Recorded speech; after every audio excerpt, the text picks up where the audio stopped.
भारत माता की, भारत माता की, भारत माता की। मैं बोलूंगा जय गोरखा, आप बोलना जय भारत, है ना। जय गोरखा, जय गोरखा, जय गोरखा। मैं आप सबको कलिंपोंग की इस पुण्य भूमि को मैं नमन करता हूं और आप सबको जो मातृशक्ति यहाँ उपस्थित है, जो मुझसे उम्र में बड़े हैं, मैं उन सबको प्रणाम करता हूं। नौजवान मित्रों को नमस्कार। मंच पर उपस्थित भारतीय जनता पार्टी के जिले के अध्यक्ष सम्माननीय कल्याण बीमा जी, संसद में मेरे साथी और आपके लोकप्रिय नेता मेरे छोटे भाई सम्माननीय राजू बिष्टा जी, मंच पर भारतीय जनता पार्टी का हमारा प्रदेश का नेतृत्व बैठा है। आपने दोनों लोगों की बात सुनी है। सम्माननीय श्रीमती भारती घोष जी जो प्रदेश की उपाध्यक्ष है, सम्माननीय शांतु बसु जी जो हमारे पार्टी के वरिष्ठ नेता है और प्रदेश के महामंत्री हैं। हमारे यहाँ की परंपरा में संगठन मंत्री बहुत महत्वपूर्ण होता है, लेकिन वो नाम और सम्मान नहीं करवाते हैं। ऐसे हमारे किशोर वर्मन जी जो हमारे प्रांत के सह संगठन महामंत्री हैं, नीरज जिम्बा जी MLA दार्जिलिंग, अभी हमारे बीच में जो पिछले प्रवास में भी मेरे साथ थे सम्माननीय श्रीमान सिंह जी जनरल के अध्यक्ष हैं, प्रताप खाती जी अखिल भारतीय गोरखा लीग के हमारे सम्मानीय नेता, मंचस्थ सभी नेतागण, उपस्थित भाइयों बहनों। परिवर्तन यात्रा की शुरुआत आज यहां से हो रही है और ये पहाड़ को संदेश देने की कोशिश है। और मैं भी आपसे उस अवसर पर विनती करने के लिए आया हूं कि गोरखाओं ने, चाहे वो नेपाली हो या अन्य लोग रहने वाले लोग हों, एक लंबे संघर्ष का इतिहास लिखा है और वो इतिहास कीमत चुकाने वाला है। उसने बड़ी कीमत चुकाई है। मैं नॉर्थ ईस्ट में मणिपुर का प्रभारी था, वहां भी मैंने गोरखाओं की हालत देखी है। एक राष्ट्रवादी सांस्कृतिक विरासत को अपने जीवन में रखने वाला गोरखा, भारत माता के लिए सर्वस्व न्यौछावर करने वाला गोरखा अपने अधिकारों की लड़ाई वर्षों से लड़ रहा है। लेकिन मैं आज पार्टी को धन्यवाद दूंगा कि यहां पर लोकसभा का प्रतिनिधित्व जब भी होता था, आपकी एक इच्छा होती थी कि हमारे बीच का कोई व्यक्ति हो। नरेंद्र मोदी जी के नेतृत्व में आपने आशीर्वाद देकर, आपने अपने बेटे को, आपने अपने बच्चे को, एक योग्य व्यक्ति को दार्जिलिंग से प्रतिनिधित्व देकर भारत की संसद में पहुंचाया। ये शायद आपको उस दिन संतोष हुआ होगा कि गोरखाओं का नेतृत्व संसद के भीतर है। मैं बड़ी विनम्रता के साथ आपसे कहता हूं कि हमारी लड़ाई के मुद्दों को कहीं ना कहीं तय करना चाहिए। हमारी लड़ाई के मुद्दे क्या है, वो मुद्दे पूरे कैसे होंगे। इतनी लंबी लड़ाई के बाद पहली बार बंगाल की धरती पर यह अवसर आया है जहां कमल खिलने जा रहा है और उसके बाद आपकी आकांक्षाएं और आपकी अपेक्षाएं पूरे होने वाली है। इसमें आपका साथ, आपका आशीर्वाद और आपका सक्रिय सहयोग चाहिए। जब हम लड़ाई में साथ थे तो सत्ता में भी हमारी भागीदारी होनी चाहिए। ये बात हमें ध्यान में होनी चाहिए। जिन लोगों का संकेत सांसद जी ने किया है, मैं उनसे कहना चाहता हूं, जब आप लड़ते रहे, आप संघर्ष करते रहे और जब चीजें पूरी होने का मौका आया तो आप समाज के दुश्मन बनने के लिए क्यों तैयार हैं। गोरखाओं के अच्छे समय का यही वक्त है जब राज्य और केंद्र की सरकार एक होगी, तब जाकर हम उन मसलों को ठीक कर पाएंगे। जो लंबे समय से चले आ रहे हैं। और उसके लिए मैं उदाहरण देना चाहता हूं। हम धारा 370 को हटाने के लिए वर्षों से संघर्ष कर रहे, लगातार लड़ाइयां लड़ रहे थे। मैं जब कॉलेज में पढ़ता था तब नारा लगाता था, जहां हुए बलिदान मुखर्जी वो कश्मीर हमारा है। वो मुखर्जी कहां पैदा हुए? वो मुखर्जी इसी बंगाल की धरती पर पैदा हुए। उस बंगाल की धरती पर आज सवाल किए जा रहे हैं कि केंद्र के मंत्री बंगाल क्यों आ रहे हैं? अरे ममता दीदी, केंद्र का मंत्री बंगाल नहीं आएगा तो क्या बांग्लादेश जाएगा? इसका जवाब तुम्हें देना पड़ेगा। जब तुम दिल्ली जाती हो तो क्या परदेसी हो जाती हो? चलिए, हमारी बात तो राजनीतिक प्रतिवाद की है, विरोध की है, लेकिन कम से कम डॉक्टर मुखर्जी की भावनाओं का ही सम्मान कर लिया होता। डॉक्टर मुखर्जी कोई मामूली शख्सियत नहीं है। बंगाल की धरती पर पैदा होने वाला वो मेधावी, वो साहसी, वो त्यागी, जिसको जवाहरलाल नेहरू ने आजादी के बाद पहली मनोनीत सरकार का योजना मंत्री बनाया। चितरंजन का रेल कारखाना देने वाले डॉक्टर मुखर्जी, देश के भीतर विद्वत्ता की शीर्ष पर बैठा हुआ आदमी, इसका नाम है डॉक्टर मुखर्जी। जैसे ही देश आजाद हुआ, जम्मू कश्मीर हमारे भारत में मिला, लेकिन जम्मू कश्मीर का मुख्यमंत्री अपने आप को प्रधानमंत्री लिखता था। डॉक्टर मुखर्जी ने विरोध किया। देश के पहले प्रधानमंत्री जवाहरलाल नेहरू को कहा, आप भी प्रधानमंत्री होंगे और दूसरा भी प्रधानमंत्री लिखेगा। एक देश में दो प्रधान नहीं चलेंगे, नहीं चलेंगे।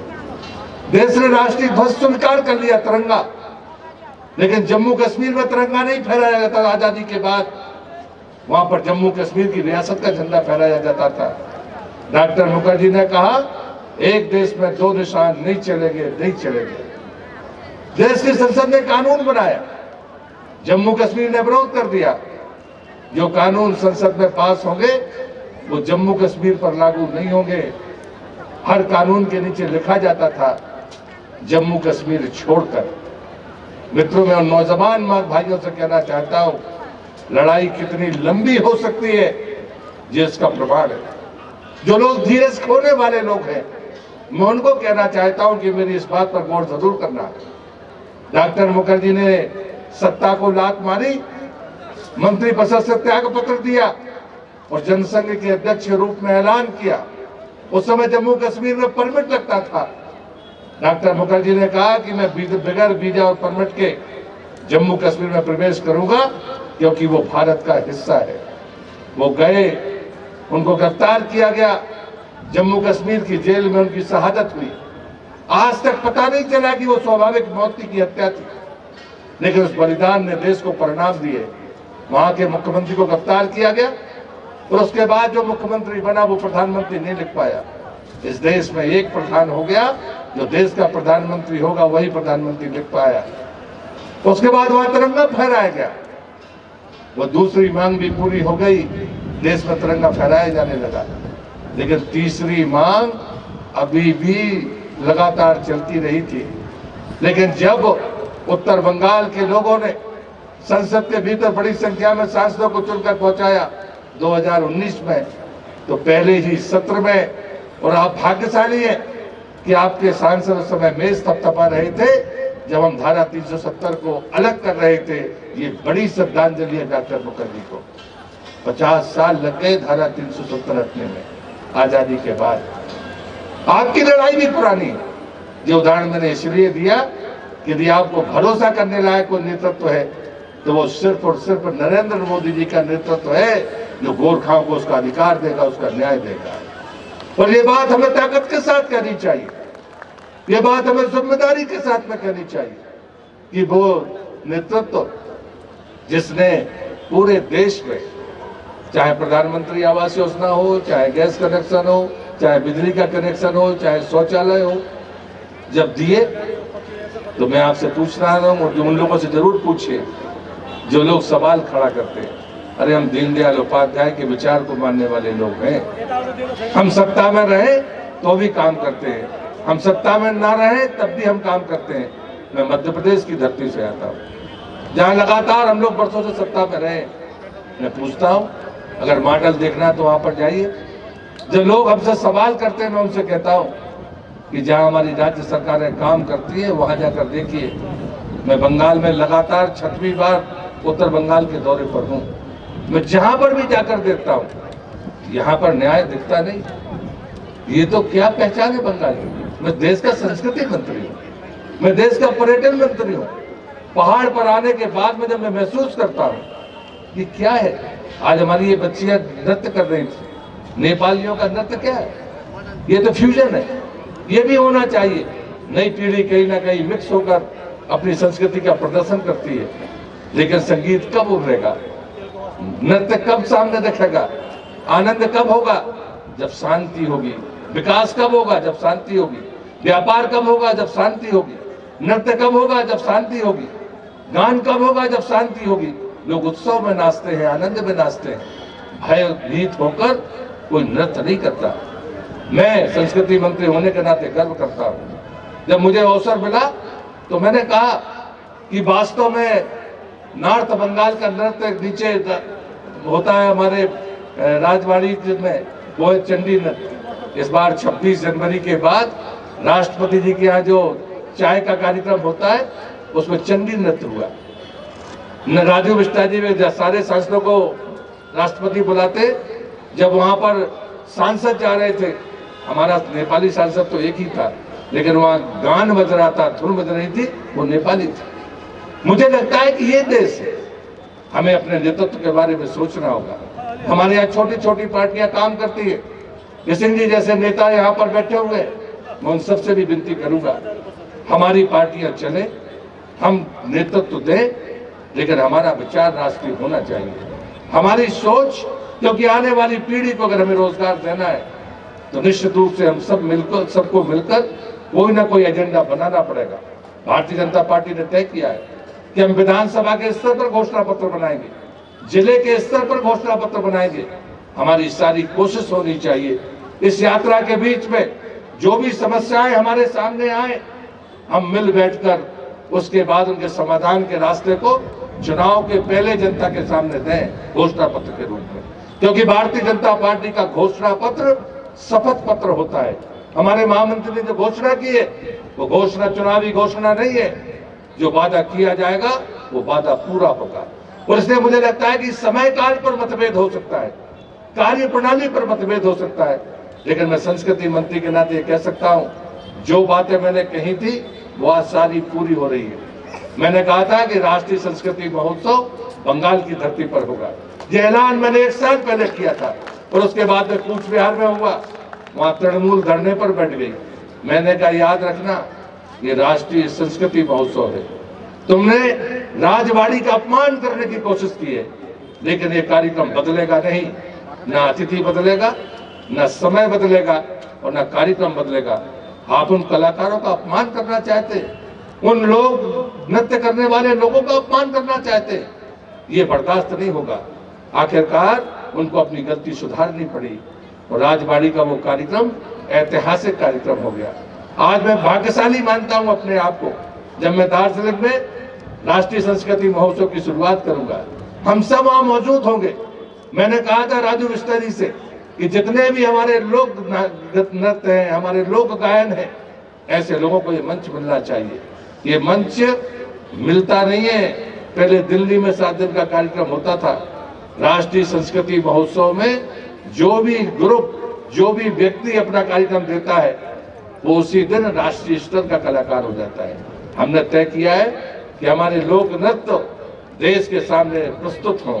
हमारी वेशभूषा, हमारा खान पान, हमारा नृत्य, हमारा गायन, ये बच्चियां जो यहाँ पर नृत्य कर रही हैं, ये हमको आनंदित करने के लिए नहीं, सिर्फ आनंदित करने के लिए नहीं है, ये हमारा गर्व होना चाहिए। आपका जीवन क्या है? पहाड़ का जीवन, उसकी जो संस्कृति है वही उसकी ताकत है।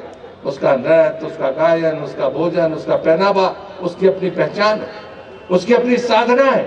उस साधना को बचाए रखना हम सबकी जिम्मेदारी है। सरकारों का मतलब सिर्फ सड़क, पुलिया और नाली बना देना नहीं है। हमारे जीवन के आनंद को सुरक्षित रखना, ये भी बड़ी जरूरत है। और इसलिए मुझे लगता है अगर ये काम कोई कर सकता है तो वो सिर्फ और सिर्फ भारतीय जनता पार्टी कर सकती है। और इसलिए मैं आपसे विनती करने के लिए आया हूँ। मैं दार्जिलिंग में, जब मैं अभी दार्जिलिंग में जाऊंगा तो मैं पिछले बार आया था, मैंने कहा होम स्टे क्यों नहीं हो सकते? पहाड़ पर, वहां ऊंचाइयों पर रहने वाले लोग, क्या उनके मकान अच्छे नहीं हो सकते? आज की जो नई पीढ़ी है वो होटलों में रखना नहीं चाहती। विदेश से आने वाले लोग होटल में रखना नहीं चाहते। जीवन तुमने देखा है, वो चाहते हैं कि आपके बीच में रहें, लेकिन वो जरूर चाहते हैं कि चीजें हाइजीनिक मिले, स्वच्छता हो, वहां पर वो अपनी रोजमर्रा की चीजों को ठीक कर ले। और मुझे लगता है कि ये रोजगार के अवसर भी होंगे और हम अपनी संस्कृति के बीच में रह पाएंगे। हमारा रोजगार अगर हमें अपने घर में मिले तो ज्यादा 100 गुना अच्छा होगा। उससे अच्छा कि हमें 1 लाख रुपया देश हमारे क्षेत्र को छोड़कर जाकर मिले, उससे ज्यादा आनंददायक होता है कि मेरे घर में मुझे रोजगार मिले। और इसलिए मैं ये विनती करते हुए अपनी बात को समाप्त करता हूँ कि मैं उन लोगों से सवाल कर रहा हूँ, आपसे नहीं, कि इस देश में प्रधानमंत्री आवास योजना है। दीनदयाल जी का मैंने जिक्र किया था। दीनदयाल जी कहते थे, जो मांग कर मिले वो भीख होती है, वो अधिकार नहीं होता। 2014 में मोदी जी आए, उन्होंने प्रधानमंत्री आवास योजना की घोषणा की। मैं आपके माध्यम से उनसे पूछना चाहता हूं, जो मोदी जी पर और भारतीय जनता पार्टी पर उंगली उठाते हैं, क्या किसी देश के गरीब ने नरेंद्र मोदी जी को आवास बनाने के लिए कोई आवेदन दिया था क्या? जी नहीं, नहीं दिया। और जब योजना देश में लागू हुई तो उसमें कोई पार्टी, उसमें कोई जाति, उसमें कोई धर्म का हिसाब था क्या? बंगाल को छोड़ दे, यहाँ तो टीएमसी को ही मिलता है, बाकी किसी को मिलता ही नहीं है। ऐसा देश में कहीं नहीं होता। आप मध्य प्रदेश में जाइए, वहां पर लिस्ट टंगी रहती है पंचायत में, अगर आपका नाम 21वें नंबर पर है तो जब तक आपको नहीं मिल जाएगा 22वें नंबर के व्यक्ति को मिलेगा नहीं। ये कैसे बदल सकते हो आप? ये नहीं कर सकते, ये अन्याय है। जरूरतमंद को मिलना चाहिए और उसके क्रम के साथ उसे मिलना चाहिए।